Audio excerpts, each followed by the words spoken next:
Each hero in Overwatch must stand on their own in terms of depth. So how does Blizzard add new gameplay features without complicating the development process? In this DD 2017 session, Blizzard's Timothy Ford explains how Overwatch uses the Entity Component System X architecture to create a rich variety of layered gameplay. Ford discusses how this networked simulation works, and how it leverages determinism to achieve responsiveness and precision. It was an insightful talk that's definitely still worth watching.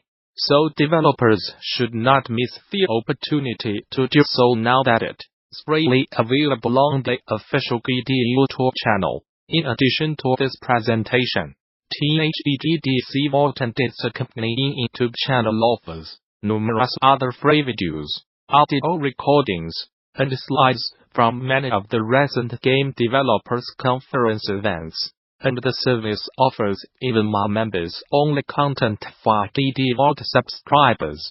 Those who purchased all access passes to recent events, like DD Vault, already have full access to DD Vault, and interested parties can apply for the individual subscription via the DD Vault subscription page. Group subscriptions are also available. Game-related schools and development studios who sign up for DD Vault Studio subscriptions can receive access for their entire office accompanied by contacting staff via THEGDC Vault Group subscription page. Finally, current subscribers with access issues can contact DD Vault technical support. The original post on the Frictional Games blog, https://frictionalgames blogspot.com 2019 divided by 01 Thoughts on Detroit Become Human. HTML. Intro. It has been a while since my last design blog, and I felt it was finally time to write one again. And since I just played through Detroit Become Human, that's what I've decided to write about.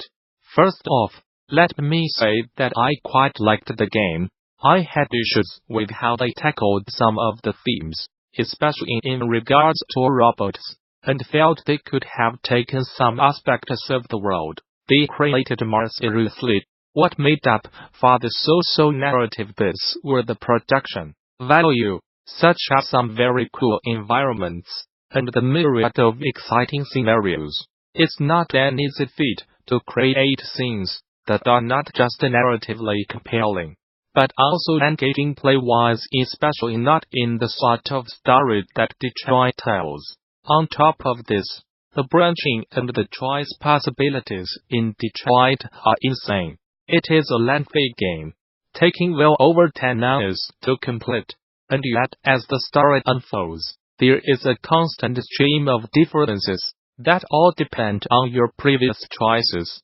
Everything to how crime scenes change to how characters make remarks, depending on how you played some previous scene, is amazingly well done. The scenes are constantly constructed from a wide array of options, but everything flows together into a coherent whole. Other branching games, such as Hidden Agenda, have a much more jarring presentation, where they inserted lines and cuts in the flow are obvious.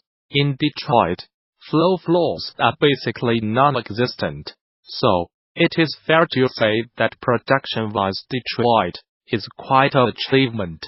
However, the game starts to stumble as it tries to be just that, a game.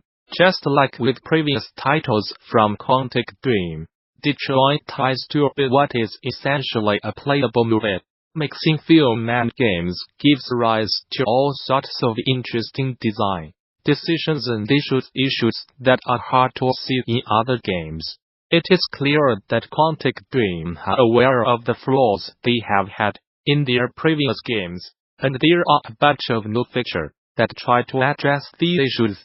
But with no features come no issues, and lots of juicy design lessons. In this blog post, I will talk at length about affordance, then touch upon branching and themes, Affordance. The first topic of this blog is how Detroit Become Human handles affordance.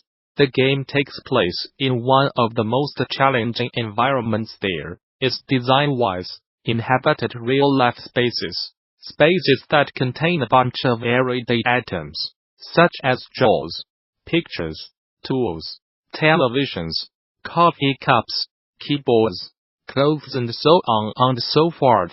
These are all objects we are not just accustomed to interact with. We also have expectations of their usage.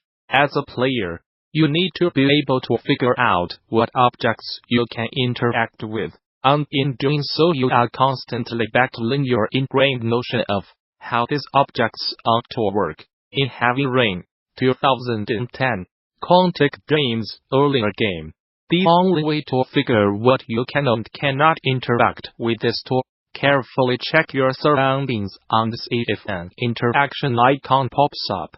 There are some objects that signal pretty clearly that you can interact with them, such as a corpse at a crime scene that you are able to examine.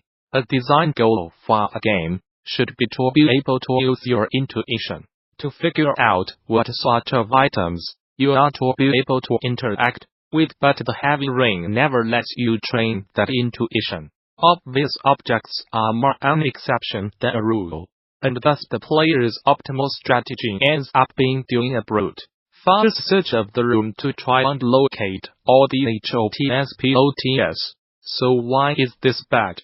There are too many issues with not being to identify points interaction. The first one is that it lessens the game's sense of immersion. The second is that it does not allow you to properly play the game. Detroit has some tricks up its sleeve to reduce both of these. But before we get into that, it is worth to discuss just what is so problematic with these issues. Immersion. Let us first go over the issue of immersion. In order for a player to feel immersed in an environment, they need to internalize the surroundings. This is something I have covered in other posts. But basically it means that players need to actively take part in the fantasy, and in order for a player to feel present inside a virtual world, they need to have what is called internal representation. While it may not seem like it, real life also operates on internal representation. You do not simply see a chair. The act of seeing a chair triggers all sorts of data about chairs. What their physical properties are, what you can do with them, what are your available actions, and so forth.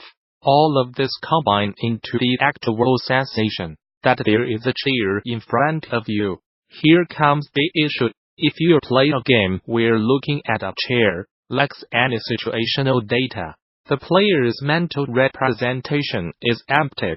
They fail to build any vivid fantasy for the virtual scene that the game tries to build. In turn, the player is unable to place themselves, as in their actual selves, inside the game world. When games fail to take this into account, it results in a world that does not feel very immersive. Play. Secondly, the gameplay issue with the affordances is that the player lacks the ability to plan.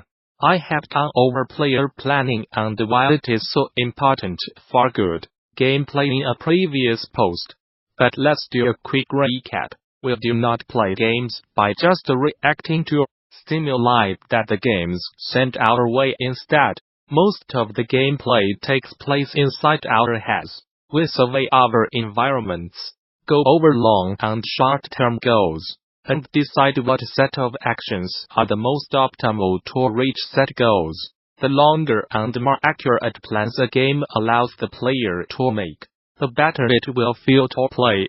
As a clear example, let's compare a moment playing Dragon's Lair 1983 to a moment in Civilization 1991. Civilization is filled with possibilities and room for planning. Dragon's Lair, on the other hand, is just a linear path, where you can only get good by memorizing a specific sequence. This is not the most fair example. but should illustrate the primal differences. Games like Heavy Rain and Detroit, as well as classic adventure games, rely on putting the player in a real-life situation, and making that the core of planning one's actions. Taken at face value, it's somewhat easy to understand what your options are when trying to find shelter for the night, because it is all based on elements that we know from real life.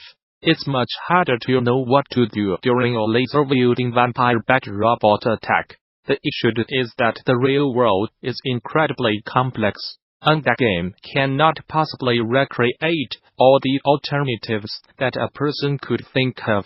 This means that even though you might intuitively make up a certain plan,